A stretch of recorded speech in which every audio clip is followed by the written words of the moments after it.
not just last night, obviously, but he was really good defensively against the Pacers too. What are you seeing from him that's working well lately in two very different areas? I think offensively is one thing. I think he's slowed down. He's got a better feel for what's happening around him, so able to catch in the pocket, finish, make decisions as a roller. He feels more comfortable just catching in the post, slowing down and making a move. Defensively, I think he's playing with more force. At times I think that would he play with force, but it turns into fouls, where he's just showing a little bit more discipline, more technique. And then his effort has been tremendous. Making multiple effort plays, protecting the rim, the second jump, trying to go after, multiple actions, I think is something that we need. And, that was a big point of emphasis for us this summer. For him is you got to own the paint. And I think he's done a pretty good job of that. Yeah, he's been really good on the boards. How important, I know sometimes bigs, especially if you don't get a ton of touches on offense, just the touches to feel into the game. How big is it for him to get going early on offensive rebounds? Yeah, I think that's part of it. I think, it's human nature. When you feel like you're not involved, it just kind of detracts from your energy. But he's done a really good job of not letting that bother him. You try to find things to get him a lob or, get him a touch. But he just keeps going, and he finds ways to impact the game. So it's a credit to his mindset and credit to his work ethic. He's shown growth. He's shown much more poise, I think, when you get in those frustrating situations, and it's paying dividends for him. Wes, you alluded to this last night, but how is he faring in terms of handling the physical kind of pounding that he takes, and now in a heavier role that he's facing? I mean, I think he's done well. It's not an easy job. It's just every night you gotta, you're gonna be in 50 or 60 pick and rolls a night, and those guards coming downhill. Of course you're gonna face some marquee matchups. One-on-one in the post, and then we as a group rely on him to, finish possessions and rebound. So we're asking a lot of him, and I think he's handled that responsibility well. In terms of the number of games, how is Bilal doing in terms of avoiding a rookie wall, like the inevitable rookie wall for almost anybody? But I think thus far he's been good.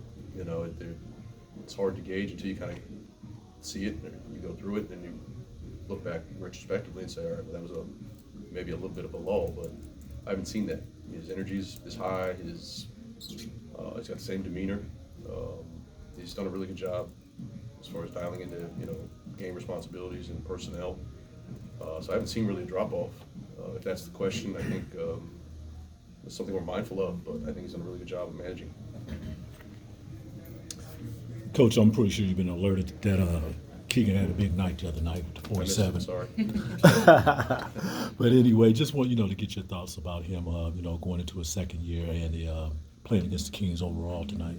Yeah, he obviously had a huge night, and hopefully he'll have an off night tonight. But the way he's impacting how they played, shooting the ball at a high clip, he's defending at a high rate. I think he's figured out how he can impact winning. It's not just on his offensive end. He's expanding, his offensive game, playing more off the bounce, feeling more comfortable, attacking the rim, getting to the cup or shooting a mid-range pull-up. So just kind of finding ways to score on all three levels and not just be a catch-and-shoot three-point shooter. From everything I've heard, I have relationships with this staff. He's a worker, he's a quiet kid, but he's dialed in, and I think that's why you see the jump that he's taken thus far this season. Thank you. Coach, what do you see from Tyus, especially the last 3 games, if you will, with how he has been floor generaling, but also been able to find his spots and be a scorer for you guys? Yeah, he's done a really good job. That balance of playing fast and trying to score quick, which is to our benefit, versus the execution piece. He has a good feel about reading the flow of the game, trying to get his teammates, not only organized, but get shots for certain guys, get them to their favorite spots. And I think, the last probably 5 to 7 games, I don't have the numbers in front of me, he's actually been one of the better on-ball pick and roll defenders in the league. And, that's a credit to him. And we need him to do it on both sides, consistently. He's shown not only his strength as a playmaker and facilitator, but he's done some really good things defensively. talking with Jared earlier this week, I asked him about this specific road trip, if there was a player he really looked forward to guarding, and he mentioned De'Aaron Fox. With him and then the way that the Kings play with square out threes, much like we saw last night with Phoenix, and putting shooters around a guy like Sabonis, what defensively are you concerned with that you want to see? A lot. The successes you had defensively last night, and as of late, you want to continue to see carried over. Yeah, I think the big thing, and it's probably something you'll hear me say a lot this year, is we got to be in the right spot at the right time. And we were again last night, and we fell into 21 deflections. You know, Ty had a handful, you know, where those deflections lead to turnovers, the fast break points for us. They have to see, you know, bodies. And, you know, there's certain schematic things we can try, you know, that we'll do, but we can't compromise our shell because we're stretched, you know, with the amount of three-point shooting they can put on the floor. Obviously, it starts in transition, you know, minimizing the turnovers, making sure we're getting back with urgency, getting that ball stop and getting matched. You know, they excel in finding three, particularly in transition. So take that portion out of the game and force them to execute against a set defense, I think will help give us a chance. If I may go back to Bilal, are you surprised with the success he's had, especially on the road? It's interesting with like rookies, you'll see them have great success at home, but then on the road they may take a little bit of a dip, but I almost feel like he enjoys playing on the road a little bit more. I'm not sure, I don't know, have the numbers in front of me, but I think that's just kind of a testament to his approach and maybe a little insight in his personality. He doesn't get too high, doesn't get too low. I've seen him maybe twice this year after pretty good, you know, transition dunks, show a little bit of, you know, excitement. So maybe that helps that even keel nature. He doesn't get rattled about, you know, the change in environment and just dials into what he needs to do that night. Kyle's had a couple of disqualifications here recently. Is there a thread to on-ball or help side? And clearly we know the importance of him being on the floor. How valuable is it for him to kind of stay out of foul trouble? Yeah, no, you don't want to take someone's aggression away. I think you have to be able to play with force on both sides of the ball. And a lot of it's technique.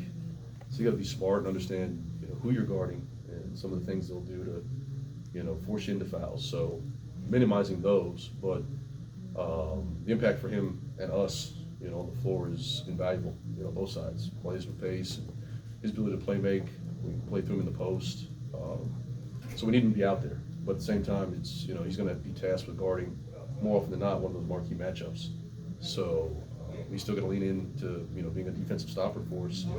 And, you know, if he fouls, he fouls. But you want to minimize some of the unfortunate mistakes. I noticed something in real time that happened last night, and I don't know if this has happened before with Daniel, but it was in the fourth quarter. I think you guys were down like 6, and it came out of a timeout, and he grabbed the other 4 teammates that was about to go out there and offered words of encouragement. Is this a sign of growth for him? No doubt. Or have you seen this before from him? No, there's no question. And it's something that he's aware of, and I think he wants to do more of.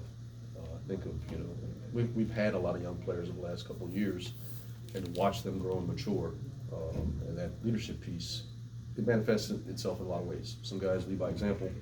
Other guys, you know, are more comfortable using their voice. But that's something I've seen Daniel pick up, and I like it. You know, he's tasked with doing a lot for us. So I think his voice carries weight. Guys understand the role he plays and the amount of things he covers up. You know, that has meaning, and I think it's his right, you know, to have his voice be heard. Wes, how is Jordan doing in terms of leadership, in terms of setting examples?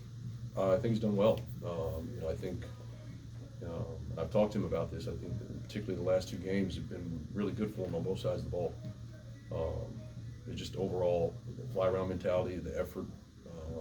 I think he slowed down a little bit offensively. He's made really good plays with the ball in his hands. And obviously, when he scores, you know, that changes the complexion of everything. So, just been well balanced. You know, he's playing with purpose, and I think he's been very efficient.